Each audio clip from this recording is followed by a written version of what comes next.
Hello everyone, welcome to the first week of our 7-week course. In the first module, we'll look at the macro level performance management systems, while much of the class is focused on the micro, which is the individual performance appraisal and feedback. This is just one component, although a very crucial component, of the larger system. We will first also put the system and the individual, into context and describe their relationship. This slide depicts the learning outcomes for the week. By the end of this first week, you will already be able to describe the role of performance management systems in organizations, explain the key components of a performance management system, articulate key contributions of performance management systems to the organization, and distinguish how cultural differences influence performance appraisal practices. Regarding cultural differences, we mean organizational cultural differences as well as cultural differences of locations in which an organization may reside. Globalization has heightened the need for us to understand all countries' cultures and the organizational cultures individually in order to tailor our performance management systems to them. The deliverables for the week. I'll not remind you of your deliverables each week in these presentations, but because they're more so intended to provide you with an overview of the content that we are covering each week and to help you synthesize the readings. You'll see, however, that there is an overview page in each module that gives you the week's deliverables at a glance. In addition, you've been provided a document that lists all of the readings for the course and your deliverables by week. This first week, however, I wanted to remind you that you will make your introductions, find the Harvard Business Publishing website, purchase your articles, review all of the reading material provided, post your initial answers by Thursday at midnight, and they will include sources to support your information. And you will make at least two responses to your classmates by Sunday at midnight. Those will also have your sources in support of your information. You'll see that you will need to post first before seeing the other students' work. Also, if you would, please check to be sure that your setting in the discussion thread is that when you make your responses to your classmates, that the discussion that they have already posted is not repeated. So we want, when you post it, to be just your response. We do not want for it to include the information from the posting of the person to whom you are posting. Finally, a photo or image to represent yourself when we read your posting needs to be uploaded to your profile. Hopefully this is already done. I haven't checked yet, but I will. Performance management system versus performance appraisal. First of all, we want to describe what we mean by a performance management system and how the performance appraisal fits into that overall system. The performance management system refers to the organization at large and its goals, mission, objectives, and vision that it has created that it wants to achieve. In the overview of the course, I spoke about how a CEO, a founder, or head of the organization would most likely desire some type of a check or monitoring that in order to be sure that everyone in the organization is working toward the same goals and that everyone is doing their share to contribute to that success. Think about your own organization and pretend that you are in charge of the entire system, that you're the CEO or the head or the founder. Look around. What do you see in place that fits the categories of this chart? That is, what does your organization do to manage its performance at the organization at large level? Does your organization have strategic planning sessions, that then results in documents or information that is shared and well communicated throughout the organization? Are there performance management initiatives, such as being sure that we hire qualified individuals who can achieve the strategic plan that comes out of those sessions? Are individuals trained so they can carry out the assigned responsibilities necessary in the strategic plan? Are employees rewarded or negatively reinforced for their behaviors and their performance outcomes that relate to that strategic plan? Does the organization have effective means of providing feedback that is timely, motivating, and on point for each respective job? Are the performance management outcomes from all of this work the ones that are required for the organization to achieve that strategic plan, and are they at the level that we desire? And do all of the efforts across the organization support the vision, the mission, and the objectives, including the strategic plan?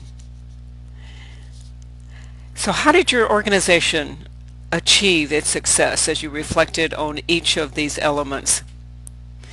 If the answer is, I don't know, then perhaps if you were the CEO or founder or head of the organization, you would want to look a little bit more into your system and learn what is in place. If the answer is, oh my, we don't achieve very well in these areas, then this is the class for you. Hopefully you'll be able to influence the performance management system of your organization in some way.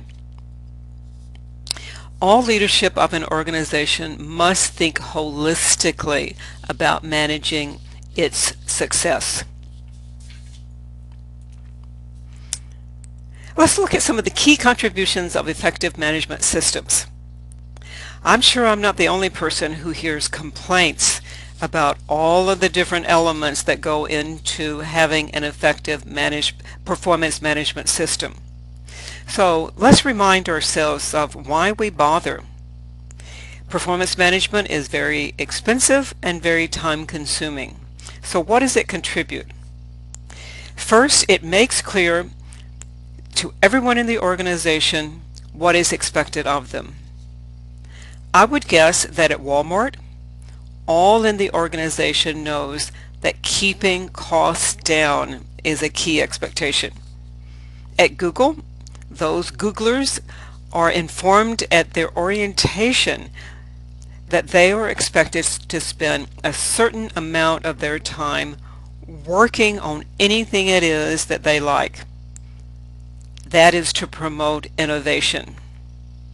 At Zappos, I think most of us know that customer service is the expectation, and I'm sure all of those who work for Zappos know that as well. At Southwest Airlines, all know how important it is that the planes leave the gate on time, arrive on time, and that having fun is the norm for employees and the passengers. These organizations make their expectations known, and each of these organizations is successful.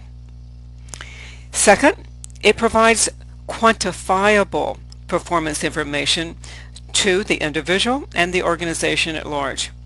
Also, to the board of directors and shareholders if it's a publicly traded organization. Just look at an annual report of any publicly traded organization and see what you find. The performance measures are usually reported as key performance indicators or KPIs. Third, the performance management system identifies areas of success and also needed development or attention.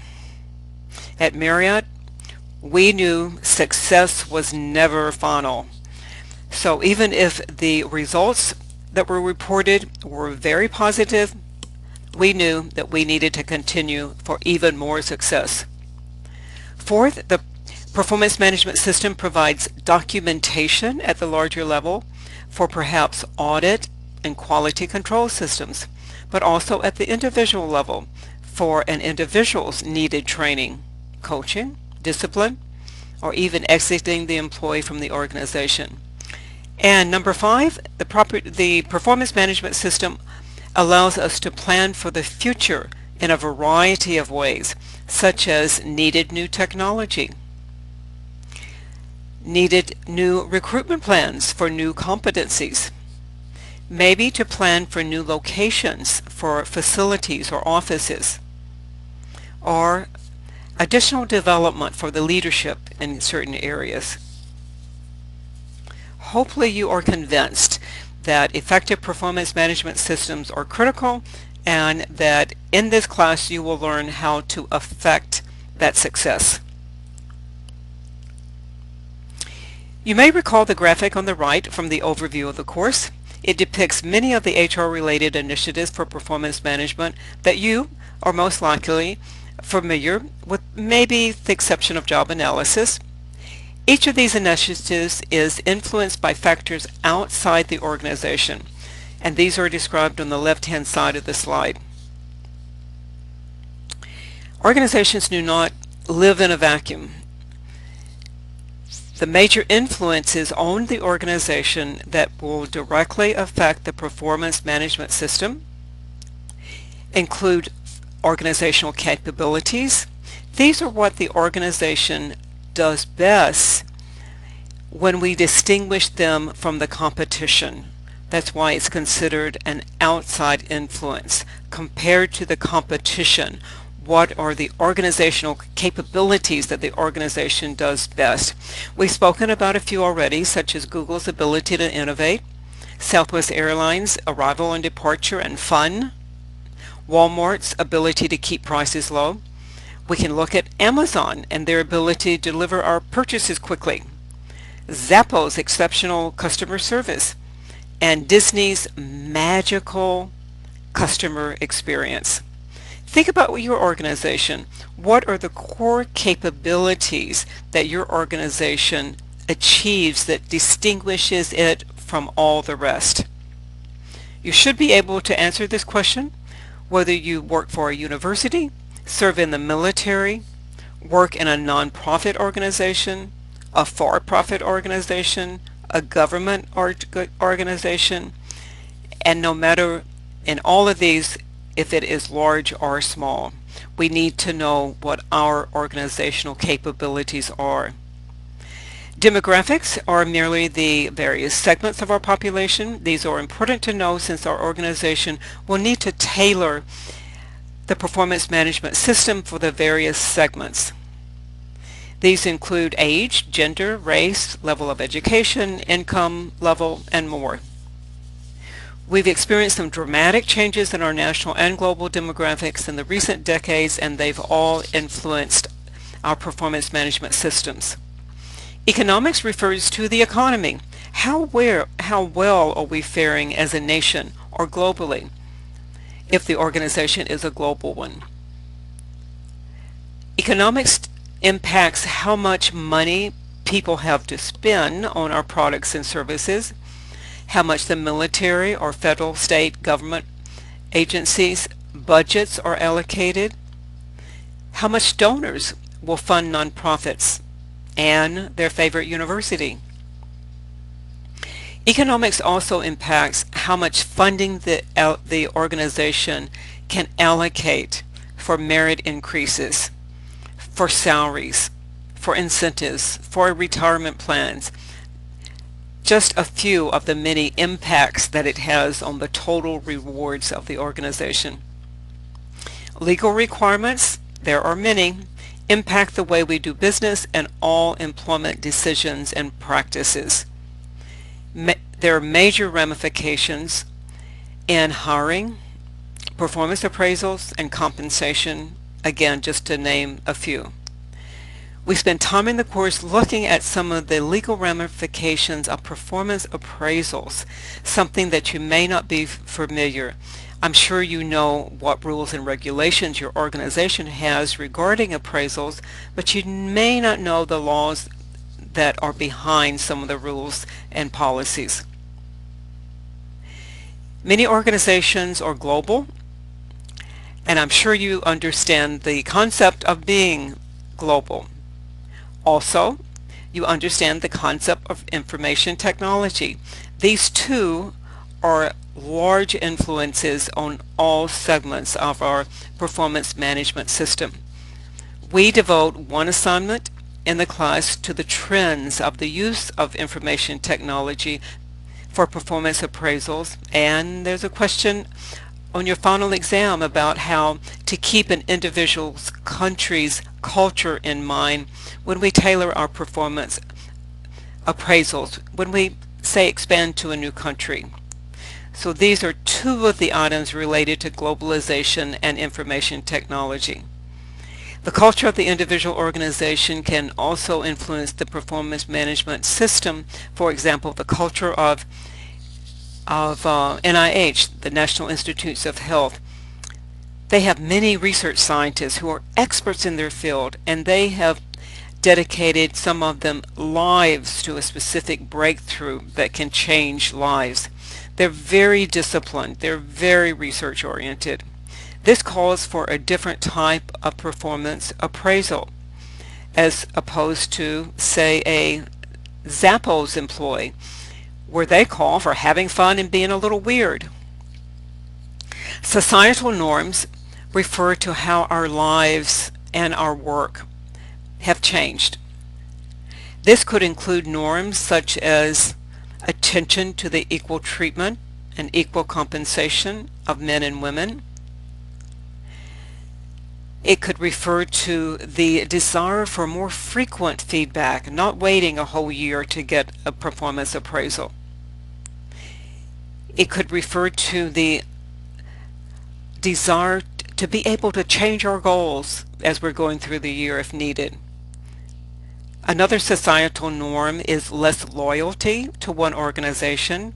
People just do not work in the same organization for the number of years that at one time was the case.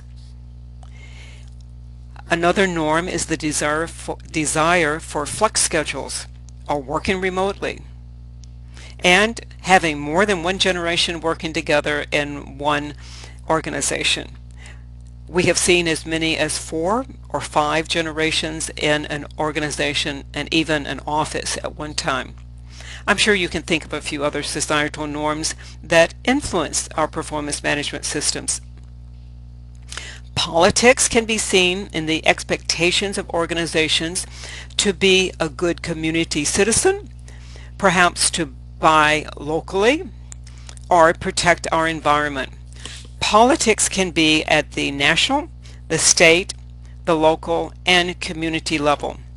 As you can see, the organization is a part of an even larger system, and for organizations to be successful in its in its performance management system, it must be aware of the influences on it.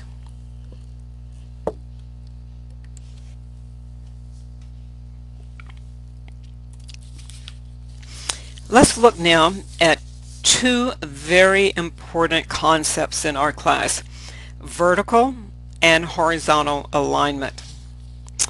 You're probably familiar with these terms. Vertical and horizontal alignment are both needed for organizations to have optimal efficiency and effectiveness in order to meet the goals, the mission, the objectives, and vision of the organization.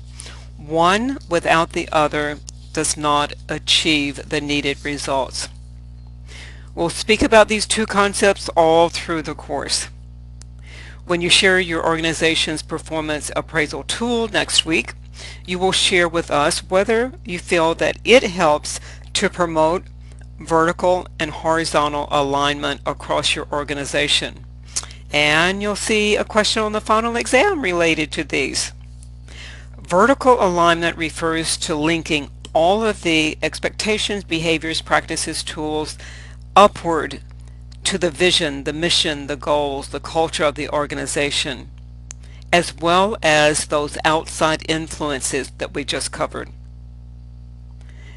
Horizontal alignment is having consistent messages, tools, practices, norms of behavior, plus positive and negative reinforcement across the entire organization. This calls for consistency across the organization. If one team, division, or department has one set of messages it gives to its employees about what is important in their work or how they go about it, and another department or division has another, will not have the synergy of effort that we want. Think about when NASA, I'm sure you've read about it, think about when NASA declared that it was everyone's responsibility in the organization to get a man on the moon. That razor-sharp focus achieved vertical and horizontal alignment. Another outcome of horizontal alignment is a concept called perception of organizational justice. This is a feeling of being treated fairly, putting it in a bit of a summary. We'll speak in Module 3 about the important concept of organizational justice and the two related topics of procedural and distributive justice. If one's compensation or incentive is based on one criteria and another person in the same job is based on another, this will impact the perceived justice that these individuals have about their organization. This can cause a morale issue, a lack of motivation issue, and possibly a lawsuit. There may be times in your time with your organization that you've just not felt right about how you are being treated as you perceive it related to others. That's a symptom of a lack of organizational justice. So, more to follow at another time. So here are some of the key components of performance management that you can control. We've already looked at some of these, but we want to emphasize them once again because you as a manager or leader can affect each of these. These are your responsibilities and obligations. You can link all of these to the goals, mission, objectives, and the vision of the organization.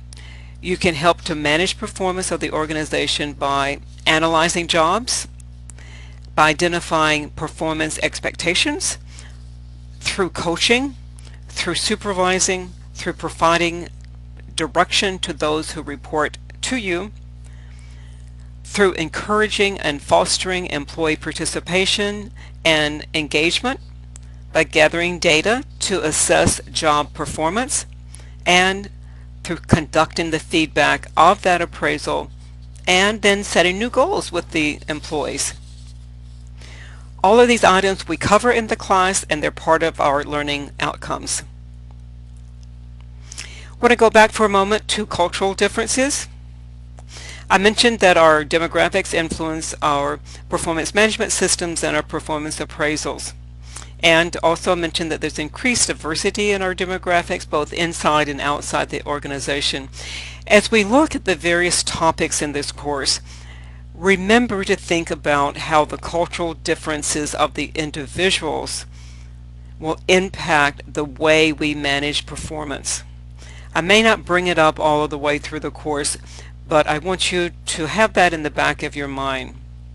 When we speak of culture, it can be the organization's culture, it can be the societal culture, it can be the personal cultural background of the employee, or can be related to our customers or those that we serve. We want to be mindful that organizations are increasingly global, that our domestic workforce, meaning the U.S. workforce, is more diverse. We want to be mindful that individuals are motivated in unique ways, and therefore we need to have some targeted rewards for them. We want to be mindful that we need to do research of the diverse segments in order to ensure that our performance management systems are optimized. And finally, We can never suppose that one approach for performance management motivates all employees. I hope you've enjoyed this overview of the content of the first week of the course. You will learn more from the assigned articles, and now I'll move into a highlight of some of the readings. Each reading assigned has been specifically selected to add foundation and knowledge about the topics we are focusing during each week. This week, the Capelli and Tavis article, The Performance Management Revolution. In it, the authors look at the history of performance management, back to the roots in the military, and how it has evolved. See how the need for agility is now required, and how Adobe was the first to break from how reviews are traditionally performed. See that you are not alone if you find that performance appraisals are a burden, or you don't look forward to delivering bad news to someone who reports to you. Very significant is that our organizations are moving from performance assessments that are looking at past performance or accountability for the responsibilities to the development or learning of the individual. Maybe this has happened in some of your organizations. It is an important trend that we all need to be aware. I've given you a chapter. It's a rather short one, but a chapter that has been taken from a book on organizational behavior. It's labeled as Chapter 6.2, and it's made available to you via a link in the module. In it, you will be able to learn about the history of job design, some of the approaches, consider alternatives to job specialization, identify job characteristics that increase the motivation of your employees, and learn about how to empower employees. The article from your Harvard Business Publishing course pack is titled Formal Performance Appraisal: Improving Results Through Feedback. It speaks of how performance appraisals is not always popular, but it also explains how they contribute to the organization's success and how they can help the organization with lawsuits and decisions about pay, development, and promotions. In this article, I've assigned only the first 3 pages and then just a small segment of page 4. But we'll come back to this article at a later time, so you'll read the whole article at some point. The SALE, S-A-L-E article about performance appraisal along cultural dimensions, truth or consequences, expands on this presentation's mention of cultural differences. You're probably familiar with Hofstede's 5 dimensions, which are things such as power difference or individualism and collectivism, looking at different countries. But this article explores performance appraisals in relation to these cultural differences. One is an example of how team appraisals work more effectively in some countries than others. I've designed an essay question that looks at cultural differences among some countries in relation to performance management systems. The Robert Simons article, Designing High-Performance Jobs, will speak of 4 spans of control in jobs and the importance of each in designing high-performance jobs. They include a range of resources, a range of accountability, span of influence, and span of support. Each of these are very interesting. The author uses IBM to illustrate how jobs and spans of control have changed over time. Please note that the reading assignments could change over time. After I've recorded this presentation, I may decide to delete or add others. So be sure to look at the readings in the list provided under the Start Here segment of the course and in each week's module for your reading assignments. There are links to your assignments in each module along with the course pack material. Just a preview of next week. We're going to look at job analysis. You'll learn some of the steps for job analysis and how data is best collected. We'll look at individual performance appraisals, types of appraisals, with a description of some pros and cons of each. We'll look at types of rating systems that go along with the appraisals, and you will share with us a sampling of your organization's performance appraisal instruments or tools. I've already seen quite a few of the University of Colorado's appraisal instruments, since we have many employees of the university to enroll in the program. But it's always interesting to hear how each differ the application of the performance appraisal instrument. So if you are one of those, I look forward to hearing more about your perception of your performance appraisal, and I look forward to seeing all of them. I like to see a variety, and we have a variety of organizations represented in this class, so I'm sure we'll have fun in exploring those. And remember, you'll look at the vertical alignment and the horizontal alignment that is achieved through this performance appraisal. So I hope you have a good first week, and I look forward to discussing these topics with you online. Take care.